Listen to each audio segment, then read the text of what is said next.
Good morning বন্ধুরা, কেমন আছো তোমরা? আশা করছি ভালো আছো, সুস্থ আছো। চুমকি হাজরা ব্লগ চ্যানেলে তোমাদের সবাইকে স্বাগত। আর আমিও ভালো আছি। আজকে আমাদের নবান, তো সেই জন্য আলপনা দিচ্ছি। তো বাইরেগুলো সব দেওয়া হয়ে গেছে, এখন ঘরের মেঝেতে দিচ্ছি। এই জায়গাতেই ঘট পাততে হবে।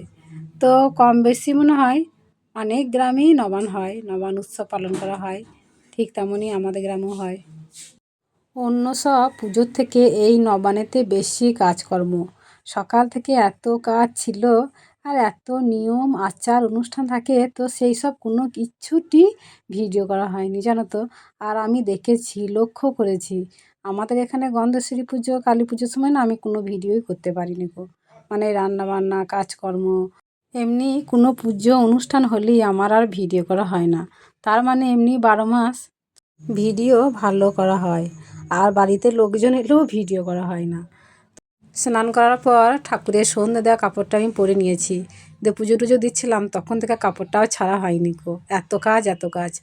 তো গ্যাসেতে একদিকে ভাত হচ্ছে আর একদিকে দুধ বসিয়ে দিয়েছি ক্ষীর করার জন্য। নবানের সব থেকে যেটা বেশি প্রয়োজন সেটা হলো ক্ষীর। আর বাবা ছেলেকে নবান খেতে দেওয়া হয়ে গেছে, ওরা বসে পড়েছে, ওদের খুব খিদে পেয়ে গেছিলো। আর আমি লাস্টে বসবো। তো নবানে কী কীভাবে নবান করা হয়, কী কী দেওয়া হয়, মানে অনেক কিছু মানে দেখানো ছিল গো, কিন্তু কোনো কিছুই ভিডিও করতে পারিনি গো। তো খুব খারাপও লাগছে, মনে হচ্ছে সব কিছু একটু একটু করে ভিডিও করলে ভালো হতো। আবার রান্নাও হয়ে গেছে, তো কী কী রান্না করলাম সেই সব কোনো কিছুই ভিডিও করতে পারিনি। তো সেই সব আর মুখে আর কী বলবো। তো বাসি নবানের দিন এটা। তো ফুলুরি বেগুনি, বেগুন ভাজা, তেলে ভাজা জিনিস যেগুলো সেগুলো আর কি আমি হাত দিয়ে একটু নাড়াচাড়া করে দেখছি নষ্ট হয়ে গেছে নাকি। কেননা সকালবেলায় চা দিয়ে খাবো, তেলে ভাজা জিনিস। তেলে ভাজা জিনিস তো চা দিয়ে খেতে ভালো লাগে বলো। তো সেই জন্য আমি একটু দেখে নিচ্ছি ভালো করে যে নষ্ট হয়ে যায়নি তো। তবে শীতকাল তো নষ্ট হবে না। তো এই যে এদিকে লিকার চা হয়েও গেছে। তো চাটা খেয়ে টকটা গরম করছি। নবান্নে যেটা সব থেকে বেশি প্রয়োজনীয় রেসিপি সেটা হলো টক। তো এই টকটা কি গরম করে নিচ্ছি। তো এই যে ঝোল রয়েছে অনেকটা, ঝোলটা সবই মারবো একদম শুকনো শুকনো করে, টকটা গরম করে রেখে দেবো। তো একদিনে তা খাওয়া হবে না, 4 দিন 5 দিন চলবে এখন টকটা। তো এখন তা নষ্ট হবে না কোনো কিছু, তো ভালো করে গরম করে রেখে দিই। যে তারপরে অনেক কাজ আছে, সেই সব কাজগুলো করব। এত সুন্দর করে টকটা করেছি, নষ্ট হতে দিলে হবে না, তাই সকাল সকাল আগে টকটা গরম করে নিচ্ছি। আর কলাগুলো দেখো এরই মধ্যে কেমন নষ্ট হয়ে যাচ্ছে।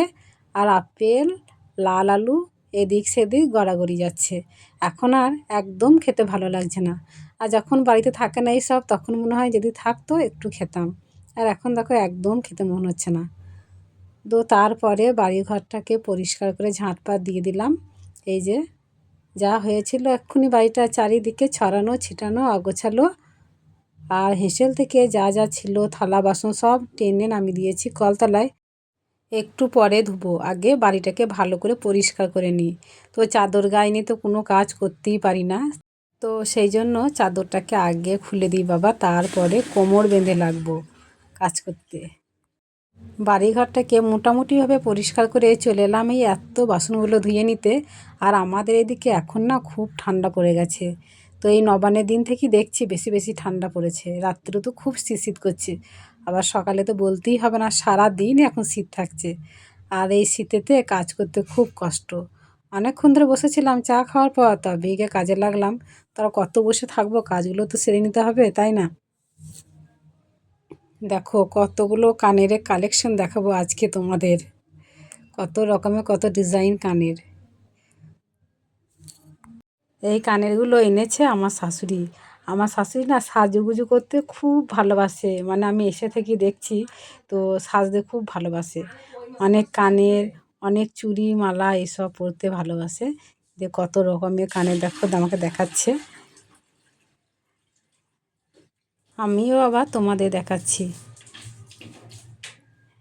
এই যে ছোট্ট ছোট্ট পলি ঝুমকোগুলো দেখো খুব সুন্দর, তাই না?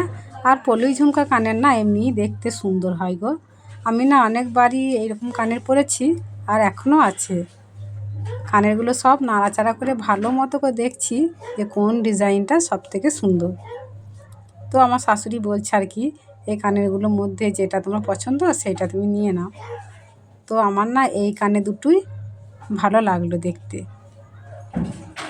মানে এরকম কানের আমি আগে পরিনি গো, তো সেই জন্য ভাবলাম তো এইরকম কানের দুটোই আমি নেবো। তাই এই যে আমি তুলে নিয়েছি। সব কানেরগুলি দেখতে ভালো মোটামুটি। আমার শাশুড়ি সাজতে ভালোবাসে বলে ওর অনেক সাজ ভরা আছে, কিন্তু আমি বউ হয়ে আমার এত নাই। আর কি বলো তো, আমি না সব সময় প্রতিদিন কানের পরি না, কানের পরতে একদম ভালোবাসি না। কানের পরলি শুধু লাগে, তো সেই জন্য একদম পরি না, ওই প্রয়োজনে পরি আর কি। আর এই যে সুতির ছাপা শাড়িটাও আমার শাশুড়ির। শাড়িটাও মোটামুটি ভালো বলো। শাড়িটা একটু ঘোর হয়ে গেছে, মানে রঙটা ডিপ, তো 12 মাস পরবে তো ঠিক আছে। 12 মাস পরলে একটু ডিপ কালারই ভালো, কেননা হালকা হালকা কালার হলে না খুব কালো হয়ে যায়। তো সেই জন্য এটা ঠিকই আছে।